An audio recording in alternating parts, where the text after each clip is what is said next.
Percy is a small green tank engine who works on Thomas's branch line. He helps to bring goods and occasionally passengers from the farms, small towns, and quarries to the yards where the big engines take them on to the rest of the island and the mainland. One morning, Percy was delivering an important order of stone to the junction. Duck, an engine with a branch line of his own, was refilling on coal and water, and had 3 very unique-looking coaches behind him. "Hello, Percy," Duck said cheerfully. "Morning, Duck. You seem to be happy today," Percy inquired. "I am indeed. The Fat Controller's brought these new slip coaches to the island to help with my passenger work on my branch line." Percy raised an eyebrow.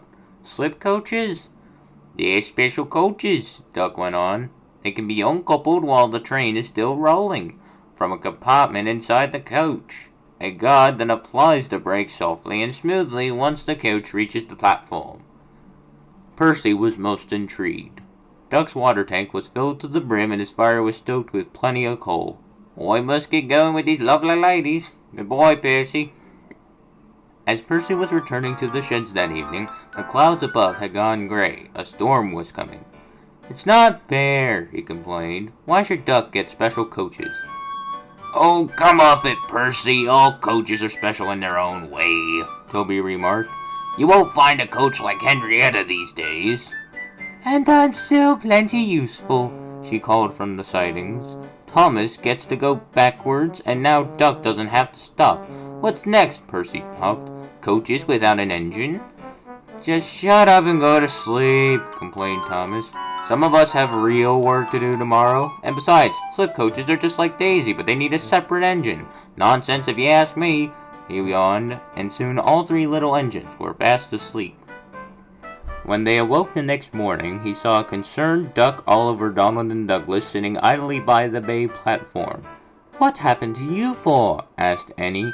"Has the Little Western closed down?" pondered Clarabelle. "Who heavens to Audrey, no," laughed Duck. "There were flood warnings all along the coast, so the Fat Controller closed our branch line for the time being." "Precisely," remarked a familiar voice. The Fat Controller had arrived to see his engines. "Donald and Douglas, the delayed start has put the entire main line behind schedule. You 2 will be helping to get our timetables back on track." "Of course," they replied. "Oliver, you are to help out in the yards. Duck, you are to do Percy's work on Thomas's branch line," finished the Fat Controller. Percy was aghast. "Am I being taken off the branch line, sir?" The Fat Controller explained to Percy that he was to take a rake of old coaches to the works for repairs. "Rusty couplings and rotting frames," warned his driver as they arrived at Edward Station. "Be careful of going still. Rails are slippery as it is." "Silly Toby, I deserve my own coaches just as much as Duck does," wheezed Percy. "That's what Daisy is for," retorted his driver. "Now come on, let's get a move on." Meanwhile, Duck was having trouble of his own. Unlike his own branch line, Thomas's was mostly single track. Duck didn't understand the point of the silly passing loops when he was traveling down from the quarry. He ran into a spot of bother. He was making up for a delay with Mavis and didn't see the red signal at the passing loop. "Duck!" cried Toby, who was coming from the opposite direction. "What are you doing?" Both engines sharply applied their brakes. "Well, I'm sorry, Toby. I'm not used to these single-track branch lines."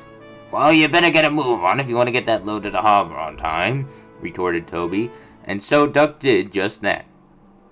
"I still don't understand why Fuddy-Duddy Duck gets to do my work. Why can't he take these rotten things to the works?" Percy complained as he commenced the climb. Then it happened. The last coach's coupling snapped. Percy felt the weight lightening and his wheels gripping the firm sand. "We've done it! He looked back and saw the last coach rolling down the hill. "Oh, for buffer's sake!" he cried, and started backing down the line to catch the runaway coach. However, he failed to see Donald and Douglas coming up from behind. "Lord's sake!" gasped Donald. "Brake, Dougie! Brake!" The quick-thinking twins were able to safely catch the coach. "You stopped it! Ah, thank you," Percy panted. What he failed to realize was that Thomas had complained to the twins about Percy's complaints the previous night. Percy was completely oblivious to the internal snickering of Donald and Douglas. Word spread fast. The twins told James. James told Gordon. Gordon told Thomas, and Thomas told Toby. Meanwhile, Percy, tired and weary, arrived at the workstation. "First a backing signal, then a brake van, now slip coaches," teased Gordon. "You are a silly little engine." Percy was thoroughly embarrassed. That evening at the sheds, Percy apologized to Toby. "Oh, I'm sorry for how I acted last night, Toby," he said. "You're right. I don't need newfangled slip coaches of my own. I'm happy with my stone trucks and brake vans." "Maybe," laughed Toby, "we should leave the fancy Swindon fashion inventions to the fancy Swindon built engines. And besides, I don't think Duck is suited for our type of work."